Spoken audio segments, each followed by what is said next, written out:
Behold the latest military news update. This is AFP Community News, hosted by Rofh Suzon every 12 noon, Mondays to Fridays.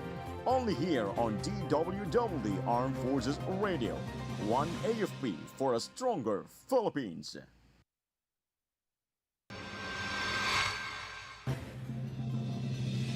Philippine-Australian troops enhance jungle survival skills in exercise Kasanga 24-2. Philippines to build new dockyards for incoming naval vessels, says DND chief. PBBM directs all government agencies to remain on high alert for Typhoon Marce.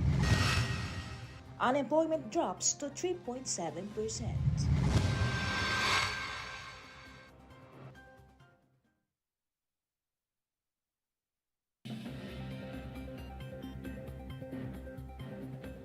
Good day, everyone, as well to our troops at Camp Emilio Ginaldo, Quezon City. Today is Thursday, November 7, and we will bring you the latest news from the armed forces and other information around the Philippines. I am Rofh Suzon for AFP Community News. DWDD Armed Forces And for the News. brief overview of our stories, Philippine and Australian soldiers trained in jungle survival and combat tracking during exercise Kasanga 24-2 on Mount Isarog, Camarines Sur from November 4 to 5, 2024. The joint platoons, comprising 47 Filipino and 50 Australian troops, trekked 8 kilometers practicing survival skills, water sourcing, and patrol-based operations. Australian participants expressed respect for the skills and resilience of Filipino soldiers, gaining valuable field insights. Relatedly, the exercise Kasanga concludes today. DWDD Armed Forces News. The Philippines is building new dockyards and shipyards to support its growing naval fleet, according to Defense Secretary Gilberto Chodoro Jr. Speaking at the Philippine Strategic Outlook 2024 Forum, he announced that 10 new naval vessels, including missile corvettes and offshore patrol vessels, will arrive over the next 3 years. The new facilities focus at the West Philippine Sea, aligned with the Self-Reliant Defense Posture Act to boost local defense capabilities and enhance maritime security amid regional tensions. Armed Forces Radio Report. And now let's hear our report on the ground about MBLT-10 in Batanes, ready for Typhoon Marce with relief packs and disaster response teams. Go for the details, Emmy. Yes, Rofh, Marine Battalion Landing Team 10 in Batanes pre-positioned relief packs and conducted a pre-disaster risk assessment conference in preparation for Typhoon Mars. In coordination with local government units and law enforcement, the Marines disaster response and rescue teams are on standby to support vulnerable areas. Relatedly, the Marines reaffirm their commitment in assisting Batanes in humanitarian and disaster relief efforts for the Ivatan community. This is Amir reporting for AFP Community News, One AFP for Stronger Philippines. Thank you, Emmy. DWDD Armed Forces News. The Philippine Army's 802nd Infantry Brigade, led by Brigadier General Noel Vestuir, is launching the Wish Upon a Star project, gathering Christmas wishes from families of active New People's Army rebels in Leyte and parts of Samar. The project aims to encourage the NPA members to surrender and return home for the holidays by sharing video messages from their loved ones. This effort builds on the 802nd Brigade's Free Families program, which fosters reconciliation through family connections. With 42 active rebels recorded in the area, the brigade hopes the initiative will inspire peace and reunite families this Christmas. DWDD Armed Forces News. Task Group Abot Tulong sa Batanes, led by Philippine Navy's relief efforts, delivering 20 metric tons of essential goods to Ivatan communities impacted by Typhoon Julian, Christine, and Leon. In collaboration with the Office of Civil Defense, Northern Luzon Command, and Naval Forces Northern Luzon, the team provided food, water, and supplies donated by Philippine Amusement and Gaming Corporation and the Office of Civil Defense. Additional aid, including hygiene kits and communication equipment, is on the way to support the Batanes recovery. Armed Forces Radio. From First CRG, let's hear some information from Joanne about NOLCOM braces for Typhoon Marce. As the country braces for Typhoon Marce, the Northern Luzon Command Armed Forces of the Philippines has alerted troops for possible disaster response operations. According to Pag-asa, at 3 a.m. today, the center of the eye of Typhoon Marce was located at 200 km east of Apari, Cagayan, with maximum sustained winds of 155 km per hour and gustiness of up to 190 km per hour. It is moving west-northwestward at 15 km per hour. In response to this, the 2nd Regional Community Defense Group Disaster Response Team under the Joint Task Force Tala is on standby alert for possible humanitarian assistance and disaster response missions on the impact of Tropical Storm Marce in Region 2. The 2nd RCDG made sure of the functional preparedness of the disaster response team in assisting the Filipinos in typhoon-affected areas. In preparation for the potential impact of Typhoon Marce, which continued to move northwestward, the Naval Task Force 14 of the Joint Task Force Karagatan has activated and initiated strategic measures to ensure humanitarian assistance and disaster response in vulnerable areas and has placed its search and rescue teams on high alert, ready for potential deployment in response to the typhoon's effects. Also, the 4th Marine Makusug Brigade is ready to respond and provide assistance to the affected communities, supporting the local Disaster Risk Reduction Management Office in the provinces of Batanes, Cagayan, and Ilocos Norte.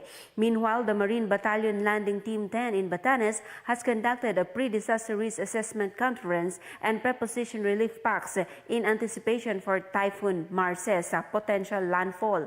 In close coordination with local government units and various law enforcement agencies, a strategic conference was held to prepare for the approaching typhoon that may impact the Batanes area. The unit's disaster response and rescue team are on standby for possible deployment, working alongside various municipal disaster risk reduction and management offices to flood-prone and vulnerable areas across Batanes.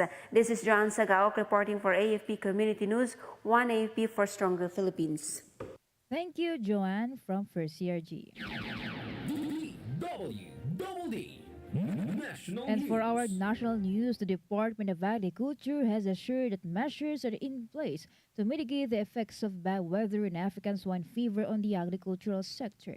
This follows a report from the Philippine Statistics Authority, which indicated a 3.7% year-on-year drop in agri-fishery output, amounting to nearly 400 billion pesos in losses for the third quarter. The livestock sector saw a 6.7% decline, followed by fisheries at 5.5% and copra at 5.1%. Agriculture spokesperson Assistant Secretary Arnel de Mesa highlighted the government's support, including the distribution of over 541 million pesos in agricultural inputs such as seeds, livestock medicines, and loans for farmers and fishermen to help them recover from the impact of weather events and previous typhoons. DWDD National News. President Ferdinand Marcos Jr. directed all government agencies to remain on high alert as the country braces for Typhoon Marce. PBBM reminded them to start having an efficient system of communication for the speedy dissemination of information to the public. He also tasked the units at all levels of government, including those that can reinforce rescue and relief operations, to prepare their equipment and vehicles. Authorities were also told to monitor water levels and waterways and reservoir. Armed Forces Radio. For other updates, let us hear the details about Third ID Back's launch of Regional's Joint Security Center for 2025 elections in Western Visayas. Go ahead, Muffet. Good morning. The 3rd Infantry Division, through its 301st Infantry Brigade, supported the launch of the Regional Joint Security Control Center 6 yesterday for the upcoming 2025 elections. Led by Commission on Elections Region 6 Director, Attorney Dennis Ausan, with Police Regional Office 6 and Coast Guard officials, the RJSCC 6 aims to strengthen election security across Western Visayas. Brigadier General Michael Sampson of the 301st Infantry Brigade emphasized the Army's commitment in safeguarding the polls, ensuring collaboration with partner agencies. The RJSSC-6 will handle key security measures, including gun bans, security detail assignments, and monitoring. This is Muffet Tizan reporting for AFP Community News 1 AFP for Stronger Philippines. Thank you, Muffet. DWDD National News. The Department of the Interior and Local Government directed the local government units affected by Tropical Storm Marcet to convene their local disaster risk reduction and management councils. The ILG tasked LGUs to conduct pre-disaster risk assessments for floods, flash floods, and rain-induced landslides. The agencies added that the LGUs should establish and strictly implement the critical actions based on the Operation Listo protocols. According to Pag-asa, Typhoon Marcet was monitored 600 kilometers east of Baler, Aurora. DWDD National News. The city government of Pasig will donate a total of 13.5 million pesos to various local government units placed under the state of calamity due to Tropical Storm Christine and Julian. According to Pasig City Mayor Vico Soto, the City Council approved the city's Disaster Risk Reduction Management Council's resolution last Monday. The mayor said that the financial assistance worth 1 million pesos each will be given to the provincial governments of Batanes, Albay, Camarines Norte, Camarines Sur, Batangas, Cavite, Laguna, and also the Quezon, Eastern Samar, Sorsogon, Catanduanes, and the city government of Naga. Meanwhile, 300,000 each will be distributed to the city government of Calbayog as well as to the municipal governments of Magpet, Alfonso, Lista, Bani, and Anda. Armed Forces Radio.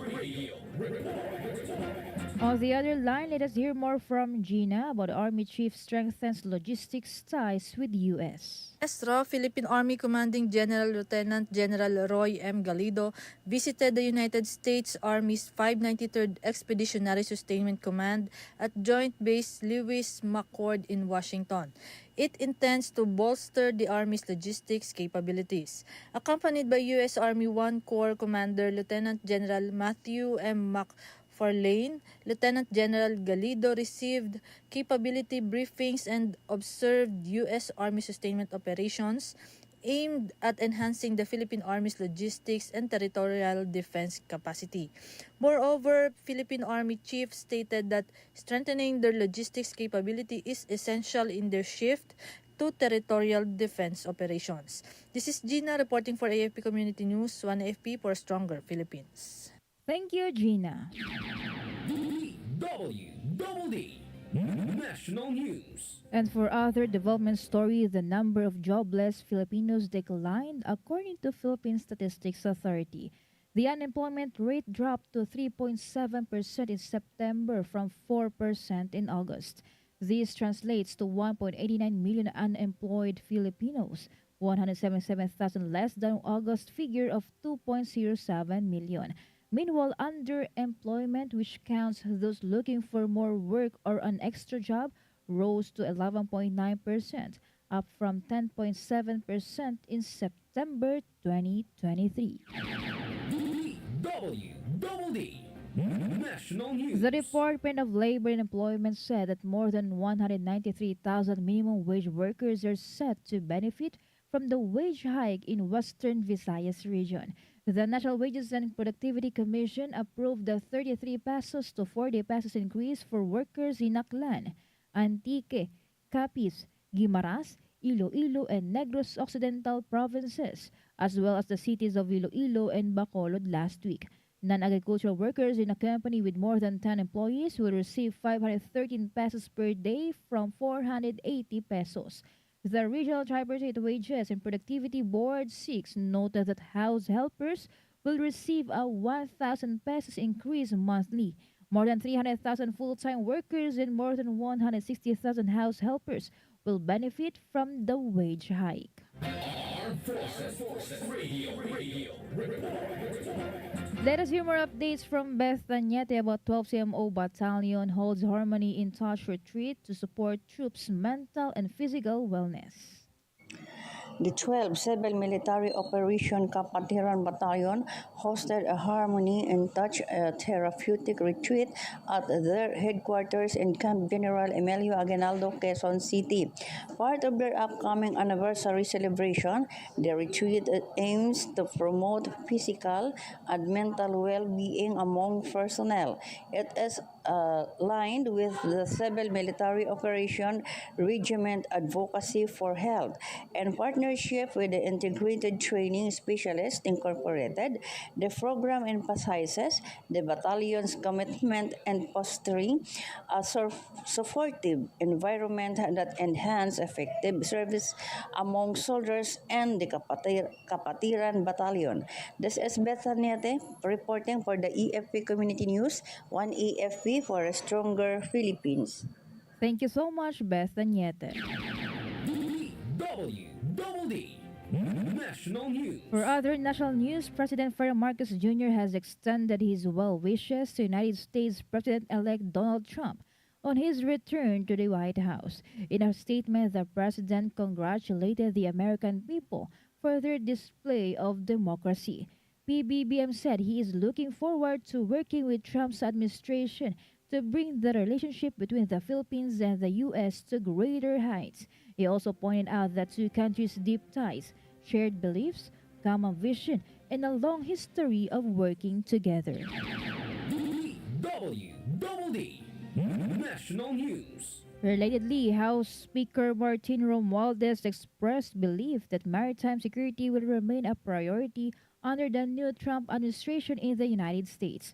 Romualdez said he is looking forward to strengthening the enduring relationship with the country's oldest ally. He is optimistic that under President Trump, maritime security and regional stability will remain priorities, especially in the West Philippine Sea.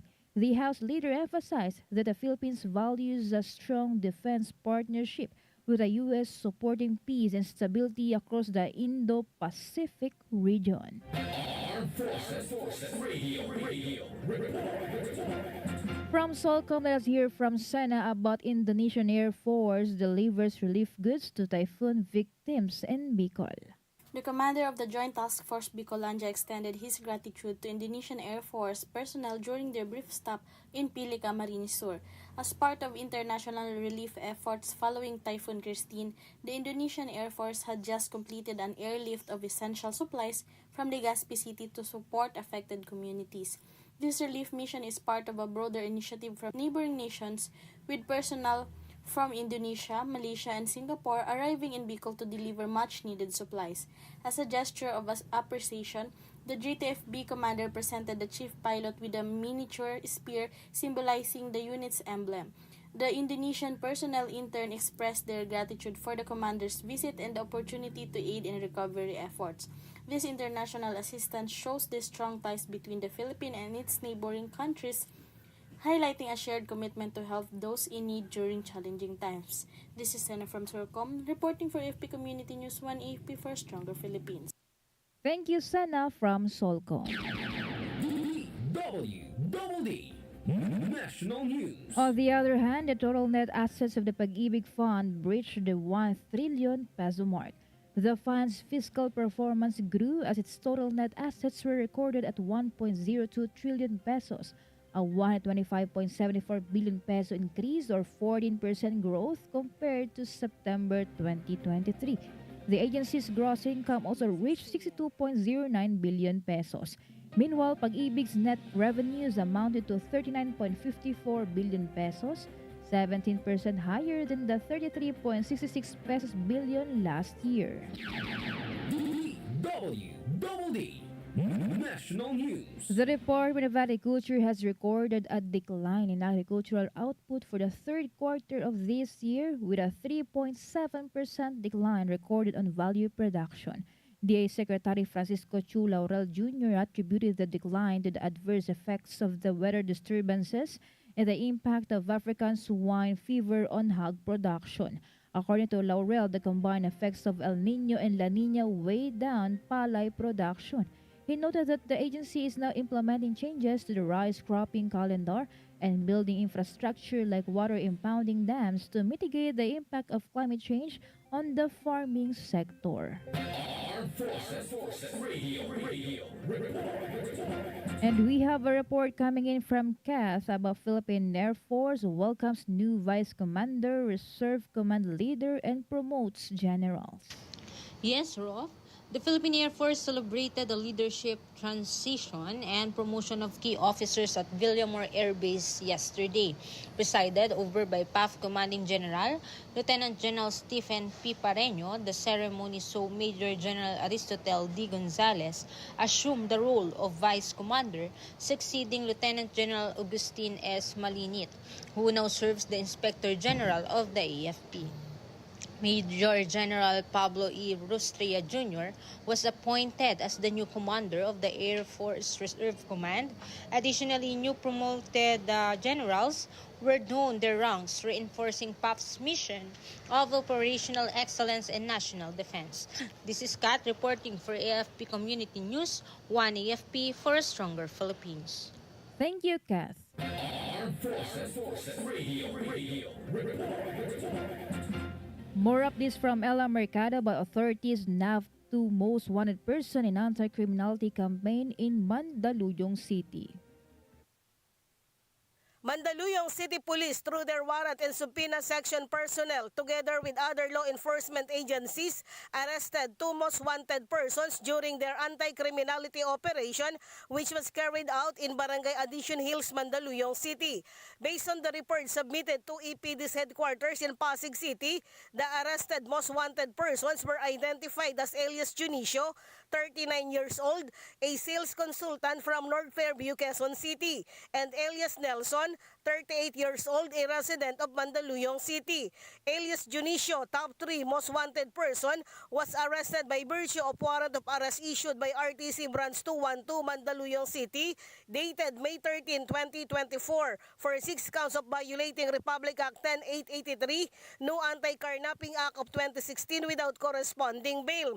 While alias Nelson, top 5 most wanted person, was arrested for 2 counts of violating Section 5 and Section 11, Article 2 of Republic Act 9165, commonly known as Comprehensive Dangerous Drug Act Law of 2002, and his arrest also by virtue of warrant of arrest issued by RTC Branch 281 Mandaluyong City, dated January 29, 2020. This is Ella Mercado reporting for AFP Community News, 1 AFP for a stronger Philippines. Thank you, Ella Mercado from Mandaluyong City. DWDD National News. This year's National Reading Day or Araw ng Pag-asa is scheduled for November 27. The schedule is based on DepEd Order Number 09, Series of 2024, or the implementing guidelines on the school calendar and activities for school year 2024 to 2025. The Araw ng Pagbasa served as the culminating activity for National Reading Month. NRM, a month-long event celebrated each November, is part of DepEd's efforts to foster a reading culture and enhance literacy skills among Filipino youth. DWDD Armed Forces News. And that's all for today's broadcast. Thank you so much for joining us, especially to our audience in our Facebook page, AFP Radio DWDD. Don't forget to tune in tomorrow for more updates, same time and same station. Again, this is Rofh Suzon for AFP Community News, 1 AFP for a stronger Philippines. Behold the latest military news update.